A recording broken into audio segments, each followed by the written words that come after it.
قل للمؤمنين يغضوا من أبصارهم ويحفظوا فروجهم ذلك أزكى لهم إن الله خبير بما يصنعون وقل للمؤمنات يغضضن من أبصارهن ويحفظن فروجهن ولا يبدين زينتهن إلا ما ظهر منها وليضربن بخمرهن على جيوبهن ولا يبدين زينتهن إلا لبعولتهن أو آبائهن أو آباء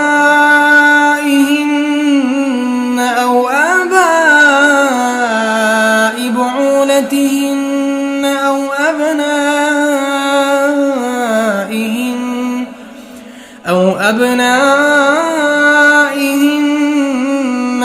أبناء بعولتهن أو إخوانهن أو بني إخوانهن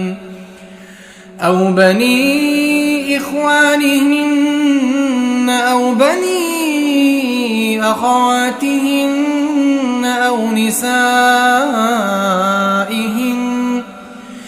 نسائهن أو ما ملكت أيمانهن أو التابعين غير أولي الإربة من الرجال أو الطفل الذين لم يظهروا على عورات النساء ولا يضربن بأرجلهن ليعلم ما يخفين من زينتهن وتوبوا إلى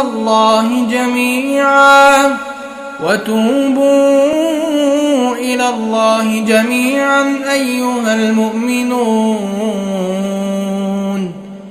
أيها المؤمنون لعلكم تفلحون.